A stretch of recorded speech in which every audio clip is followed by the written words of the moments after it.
welcome to 7 Investing Live. It's our live stream event where we talk about several of the most innovative and insightful things in the stock market. My name is Simon Erickson. I'm founder and CEO of 7 Investing. Thanks for joining us. We're typically here every Monday, Wednesday, and Friday at 10 a.m. Eastern Time. Due to some technical difficulties on my side of things today, we're starting off a little bit later here today. I'm with Heather Horton, our executive producer of the show. We've got a really good show today. It's been 47 days now since the SpaceX IPO. The world's largest initial public offering of all time. And as you would expect, it's one of those other largest and most important things that Elon Musk has done in his career. This is now a massive company that went public at an absolutely massive valuation as well. But what is in store for investors going forward? Is this a good time to buy now that the shares are coming back down to earth? And what about the company's three division really stands out that we should be paying more attention to? We're going to dig into SpaceX here throughout the entire show. If you do have questions, please post them to our YouTube channel. Please post them within the chat here on Riverside, or even on our own Twitter X, which is owned by SpaceX. You can place them any one of those at the live time. I also encourage you to join our show and subscribe to our YouTube channel. We're actually doing quite well with this year, Heather. We've had quite a few conversations about some neat things. Pretty excited to jump right in with SpaceX here today. Yeah, I'm really excited to talk about this. It's been a pretty wild IPO. It certainly has. Let's talk about that wild IPO first and foremost, because it was June the 12th, 2026, that SpaceX went public at a $1.77 trillion valuation. It raised $75 billion of capital in this equity raise, which is approximately 4% of the entire outstanding shares, right? This was massive. First of all and foremost, you have to look at a number of $75 billion, really never been done before. We're giving Elon Musk, the world's greatest and most efficient disruptor of industries, a boatload of capital to go to work with. But shares have come back down to earth here quite a bit in the last couple of days and weeks. We now see a SpaceX at a lower stock price than it was before, a lower valuation than it was when it came out here at the IPO. And a lot of people are questioning, did we get a little too excited and euphoric about this right out there out of the gate? And what is a reasonable valuation going forward? So to get to that, this is going to be a longer conversation than we'll get through here in 30 minutes here today. SpaceX is a very complex organization, but I want to talk first about why the company was founded back in 2002, 24 years ago. What's some of the progress it's made in the 2.5 decades since then? And then what are the divisions that it's organized as right now? If we look at all three of those divisions and also the history of the company and kind of what its mission is, I think that kind of paints a good picture for investors of where we're going to go going forward. So let's go to SpaceX.com. Let's check out this company's website. Look at some of the outrageous missions that this company has done since, again, it was founded back in 2002. I'm going to go back in time. Let's go back to the origination of why this company was created in the very first place. And let's look at this quote here. You want to wake up in the morning and think your future is going to be great. And that's what being a spacefaring civilization is all about. It's all about believing the future, thinking the future will be better than the past. And I can't think of anything more exciting than going out there and being among the stars. No, that was not from the Starship Enterprise or a Star Trek or Star Wars episode. That's actually from Elon Musk, who is the founder and CEO of Space Exploration Technologies. The reason he started this, if we go back in time to 2001, this is a long time ago, Elon Musk was very interested in having a multi-planetary colonization for our humanity, for our species. He wanted to get outside his Earth, and he said the natural next place to colonize was going to be Mars. And so he goes out and he speaks to the Russians about buying some of their refurbished ICBM missiles to use as rockets to send a colony of mice and plants to Mars. And the Russians kind of laughed at him. They said, you don't have the money for this. We're not going to sell them to you anyway. And it just didn't go anywhere. But one thing that Elon realized back when he had that meeting 25 years ago was that the typical markup for a rocket that was manufactured for a government-funded mission was 50 times greater. The revenue that they received from was 50 times greater than the cost of sales. This was an extremely profitable business, and there was only a handful of customers, mainly the Russian and American governments, that were even buying rockets for space programs anyway. And so Elon, being Elon, said, you know what, I think I can do this more efficiently than this. In the next year, he founds SpaceX in 2002 and put out a milestone, a goal of having his first rocket launched to Mars by the year 2003 and his first manned mission to Mars by the year 2010. We know that neither of those has happened just yet. We're here in 2026 here today. We haven't gotten a rocket launched to Mars from SpaceX. We haven't got a manned human mission to Mars. But really what Elon has done very well is he brought that sense of urgency as an entrepreneur, that disruptive innovation edge, that looking for efficiencies and looking to get costs down in these massive missions. He brought that to this entire industry and has significantly reduced the cost of launching payloads, not to Mars, but certainly into orbit around Earth. In fact, if we go back and look at the traditional cost per kilogram of payloads that were sent by NASA to the International Space Station, before SpaceX existed, it was typically more than $20,000 per kilogram of payload cargo capacity. On anything that was shipped up to the ISS, if anything that was getting put in orbit, it was $20,000 a kilogram. By the time that SpaceX had introduced its Falcon 9 rocket, which was several iterations of its initial Falcon rocket, in the year 2010, this had come down to $2,700 per kilogram, almost an order of magnitude lower than what it was traditionally just a few decades before. And then 8 years later, by the time they introduced the Falcon Heavy in 2018, that pushed that down even farther to $1,400 per kilogram. And for those who have been following along with the news, we've now got Starship that SpaceX has already been testing out with an even larger payload capacity of up to 100 tons, 100 metric tons of payload capacity on Starship. It's just going to keep pushing down the cost per kilogram of payload. And of course, why is this of interest? This is of course of interest for SpaceX and for Elon in his stated mission of getting to Mars. You're going to have to bring a whole lot of stuff if you want to colonize another planet. Not just humans, but the supplies, the infrastructure is all going to have to go on there together. This is all part of the long-term plan that was started back in the year 2001 when Elon said he wanted to colonize Mars. So that's kind of where we started. It's been amazing to see the history of where we've gone in those 25 years, kind of drawing it back to the initial mission of the company, how they pushed down the cost per kilogram of the payloads. We've seen the rockets improve from the Falcon 1 and even the original Merlin rockets to the Falcon rockets, now the Falcon 9, now the Falcon Heavy. These are fully reusable rockets that are larger and more powerful since they've gone up there. There it is. Thank you, Heather. On the bottom of this graphic, you can kind of see the evolution of the space division there from 2002 when SpaceX was founded. You can kind of see successfully launching and building larger and larger rockets and being the first private company to ever transport astronauts into orbit, and now getting more and more contracts with the operators of the International Space Station. They went on to build the Dragon spacecraft. That's a spacecraft that has the Falcon accompanying rocket.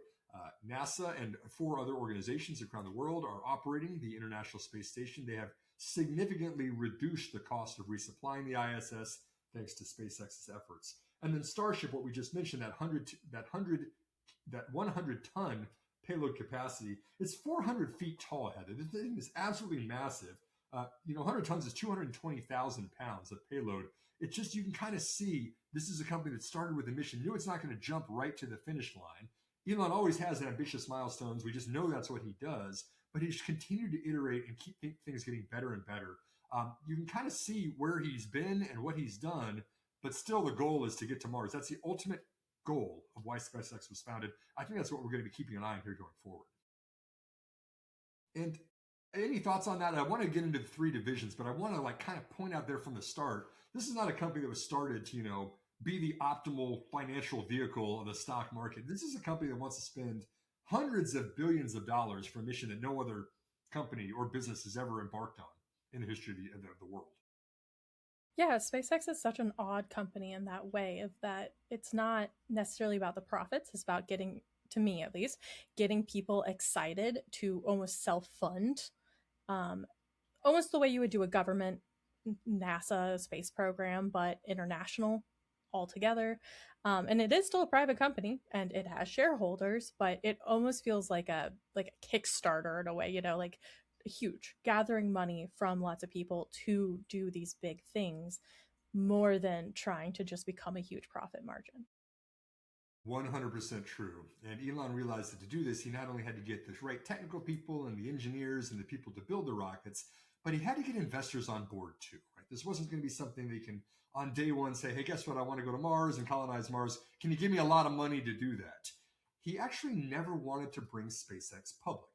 Elon has been on the record publicly saying, that SpaceX needs to remain a private company because there's a conflict of interest between his interest in the long-term mission of building out a Mars-based program, conflicting with Wall Street's interest on the short-term and quarterly financial forecasts.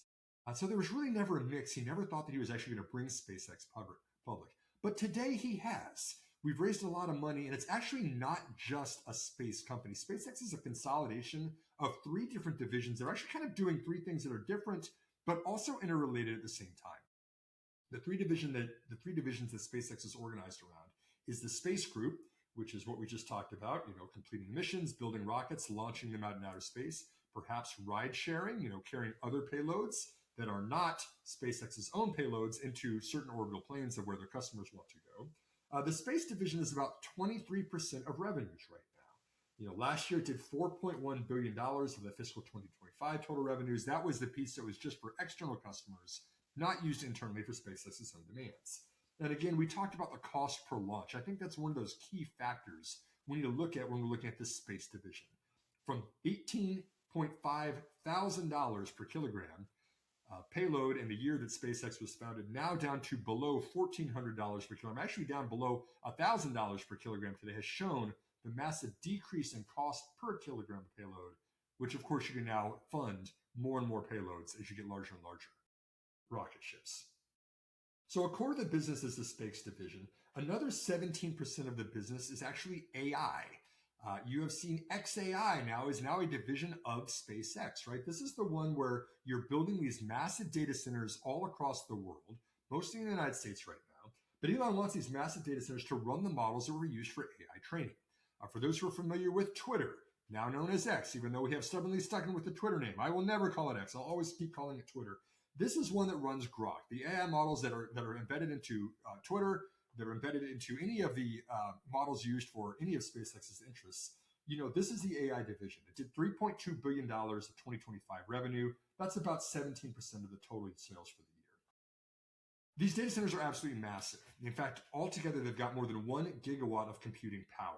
The largest is in Memphis, Tennessee. Elon calls it the Colossus project. Right now, it is running at 300 megawatts of computing capacity. It's got more than 200,000 of NVIDIA's GPUs in there. And we're going to be expanding this by an order of magnitude. Elon has already mapped out he wants to get the power capacity of this up to more than 2 gigawatts of power, and eventually 3 or 4 or 5 gigawatts at some point in the future. Keeping in mind, Heather, America's largest nuclear power plant today in Georgia is right around 4 gigawatts of total power output. You're building now a single supercomputer facility that's going to eventually be drawing more power than the largest nuclear power plant in America right now.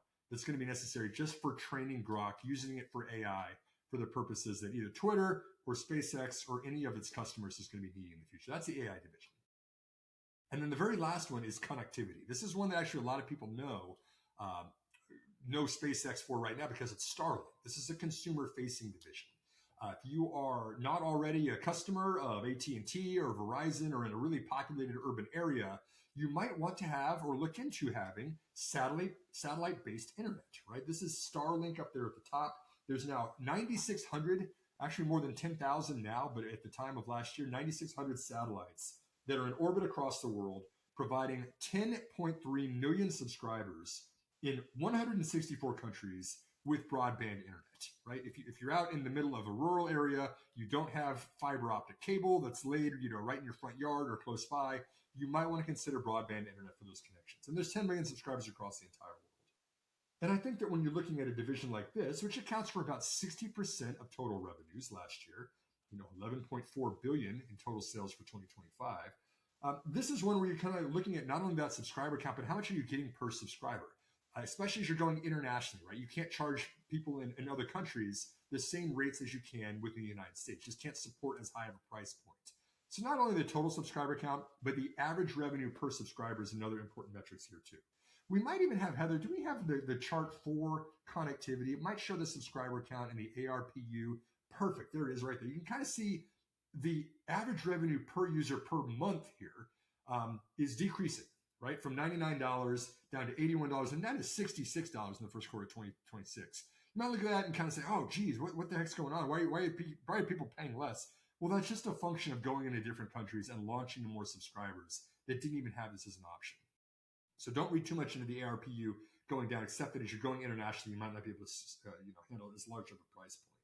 But those are the three divisions, $18.6 billion of revenue in 2025. The company is still growing, most of them at 50% plus per year. But keep in mind, we're at now a $1.5 trillion valuation. And comparing that to roughly $20 billion in total annual sales from all divisions combined, that's 75 times trailing sales. This is still a very, very expensive company, even 47 days after the IPO. A lot of people, I think, wanted this to skyrocket right out of the gate. It did. It actually surpassed $2 billion for a short period of time there, but it has come crashing down to earth. Why? Because the law of large numbers just necessitated this was going to come back down. You only had 4% of shares that were in the public float, right? Only 4% of the outstanding share counts are even tradable by investors like us today. The rest are locked up by insiders and funds. And when you have this lockup period, which is going to start coming online in a couple of months here, you're going to start seeing more and more of those shares available to the public. I think that's going to push the price down even farther. You have the same number of outstanding shares, but I think the price per share has still got some more room to fall here in the near future. It's still an amazing company. You can kind of see the growth in the revenues. You can see the expansion of the divisions. Elon continues to do really impressive things. But I'm still going to say the exact same thing that we said when we mentioned this on the show with Nick Rossilolo, a chip stock investor, a couple of weeks ago. Buyer beware when you're buying into IPOs, especially a company that goes public at $1.8 trillion and is the most massive IPO we've ever seen of all time. I mean, it's not just a recipe for investor success. This is something that's going to continue to be the vehicle for Elon to do cool things. Now you get to buy into Twitter and XAI, and you get to buy into Space Group and the Connectivity Group and Starlink. This is kind of like the ultimate way to invest in Elon. The ticker really should have been MUSK, but we'll settle for SpaceX instead. But this is kind of how you look into his mind. You see the innovation of the future. You can package it all together. It's just, I'm going to caution investors, beware, even today at a $1.5 billion market capitalization. Yeah.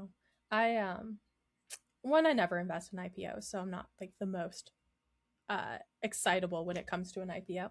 But this is definitely an interesting place that, like, once again, if you're really excited, good place to invest. But as like just a standard investment, it's just not what I'm looking for my portfolio. The lockout period, they have some lockout periods about to end, right? Is that correct? It's staggered, as I understand. Let me pull up the specifics. Okay. Because it's only 4%, is that correct, of available shares of the company are actually on the public market? That's what they floated for the IPO, yes. 4% of the outstanding shares, $75 billion. And you were right. The first wave of the lockup expansion is August the 6th. So you're absolutely right, Heather. That's coming up pretty soon. And do you know what percentage of shares are going to be eligible to come online after that lockout? Looks like 900 million shares. So, do some quick math on what that's going to be worth. But that's a pretty significant amount of shares that's going to be hitting the market here soon. Mm-hmm. And I assume Elon in the past has kept the majority of shares for Tesla. And I assume that's the plan here, is to make sure he has a majority ownership at all times. Is that true?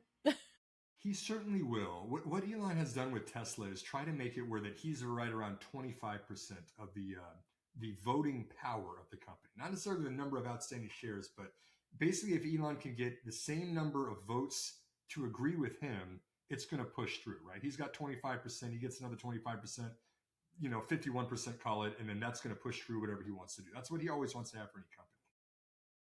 That makes sense. It is pretty interesting of how big of a story this was, that it is 4% of shares. It's not a huge piece of this company that actually came public. A lot of money was raised, but it's sure a small did. portion. And now, the other thing we didn't even mention on this one was the acquisition they made a few days after the IPO, right? They went out and they bought Cursor AI, which is building AI models autonomously, so you can actually build and optimize these models that AI that you're generating, and then have AI continue to optimize them out there. Really, really good if you're competing against Anthropic and Claude. Or OpenAI and GPT.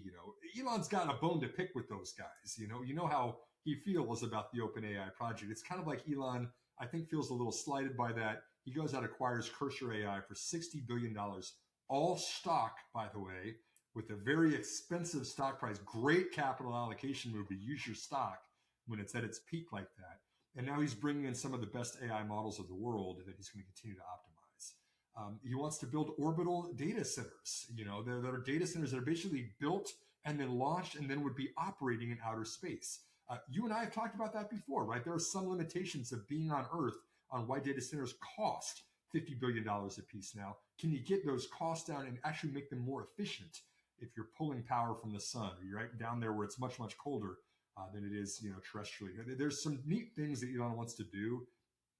It's just that it's a lot of money to raise without having a very, very clear plan of how his money is going to be used right now. Definitely. And Tesla, one more thing, there's been, while we're still talking about this, there's been chatter about, is Tesla going to be part of SpaceX? Elon's kind of, scratched his head and said, maybe we'll have to look at how that would look.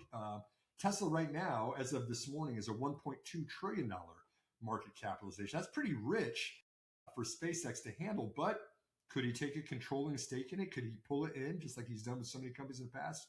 Maybe. Again, SpaceX is kind of the collection of Musk's projects overall right now.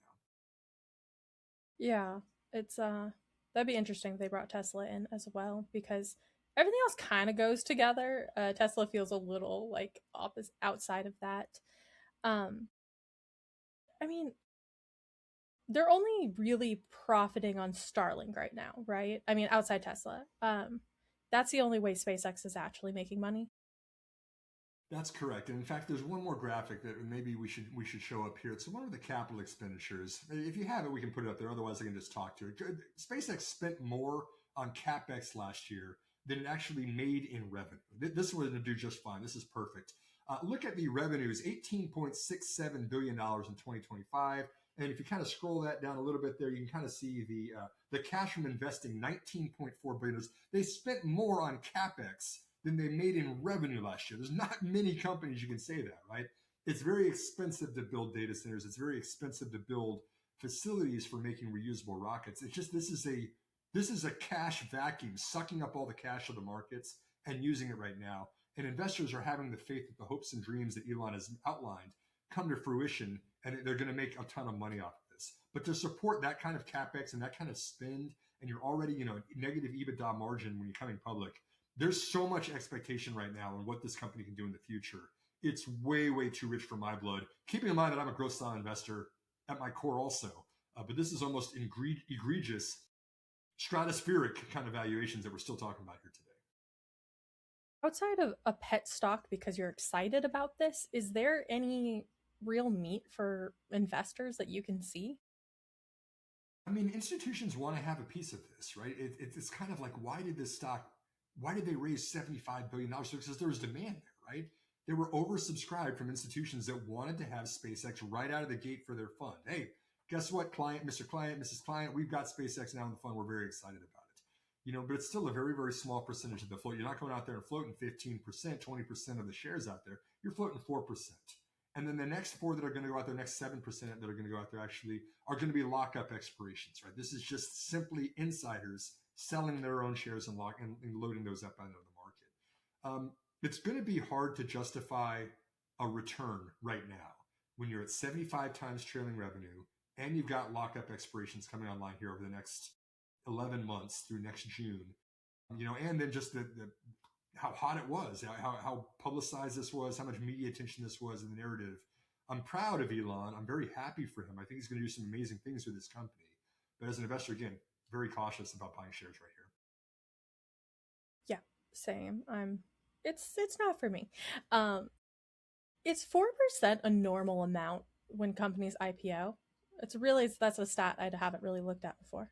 All depends. You can see a company that will float out there 10, 20, even 25% of their shares, depending on what you need to raise the money for.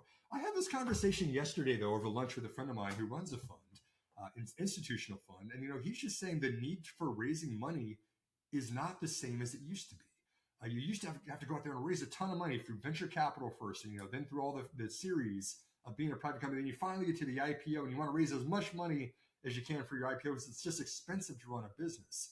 But we're in a world now, where AI is displacing a lot of human beings for the labor side of this.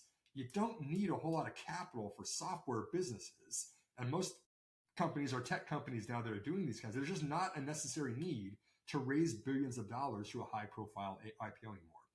Unless you're SpaceX, unless you're going to build orbital data centers and rockets and cool things like this, where there's less competition, but just the world is changing right now. I'm not surprised. This is a low number compared to traditionally how much you would raise in terms of the total. To answer your question, 4% is low compared to what a lot of companies would do. But again, it's changing. If you go out there and say, hey, we're worth $1.8 trillion, we only need to float 4% of this, and you still raise $75 billion, that's a big win in my book. Yeah. And likely we'll see the shares, I would guess, go down during the lockout expirations, just because we will be seeing more shares and demand, versus supply. Share price. You think yeah, we'll see yeah, the yes. share price go, yeah, exactly. Yes, Yeah. we will see the number of shares available go up, and we'll see the share price likely go down. So if this is something you're excited about, don't panic sell. If you have already bought, I feel that's a pretty common graph we've seen when lockout periods end, that you're getting a flood of shares on the market often. And these are people who have held these shares for, some of them almost 20 years. So absolutely. And so Heather, this was part one. I promised that this would be a multi-part conversation, but we wanted to review where has SpaceX been, what has it done, and then kind of how is it organized right now. I wanted to spend at least one more show here in the near future. And please subscribe to our channel if you want to see this, here on YouTube. But I want to take a closer look at those three divisions. Look at those metrics we discussed, whether it was the AI group, whether it was the space group, whether it was the connectivity group. Let's kind of build out a little roadmap here for investors, at least for 3 to 5 years out. Based on the trajectory we're seeing, based on the metrics that matter, what can we expect from each of these three divisions in terms of top line revenue, in terms of bottom line, or really middle line, if I can call that, operating margins, and then bottom line free cash flow from each of these divisions. There's so much expectation of the growth in the future. What is realistic for SpaceX? And then ultimately, let's package that all together and say, what is a reasonable valuation? Seven Investing, we did this for Tesla. We came out and we said Tesla has to not be a car company to justify the valuation that's at. We're still seeing Tesla chase, level 5 autonomous driving. It's gotten approved in several cities, really, really good, but it's not to the scale that Elon has promised several years ago. And we're not going to see the same timelines for SpaceX either. There's some neat stuff on the horizon, but it's always going to be a few years, maybe in a few decades later than when it's promised to the masses. Let's get an objective understanding of where we would buy shares as investors. We'll talk about that in the next show coming up. I appreciate y'all tuning in to today's show. Again, today, July the 29th. We do have the new recommendation for 7 Investing coming up here on August 1st. I'm excited about this company. This is not a massive company like SpaceX is. This is a small cap company that's probably off your radar, to continue the space related puns. But this is one that I'm really excited about too. I think it's not getting enough attention from investors right now. We're going to be publishing that on Saturday, August the 1st. And we'll come back next week again with some more shows for you here. So please subscribe to our channel, or subscribe with 7 Investing with that link you just saw below. That'll give you 7 free days, including the newest recommendation on Saturday and all of our premium content. I appreciate you guys. We'll see you again early next week. Have a great weekend.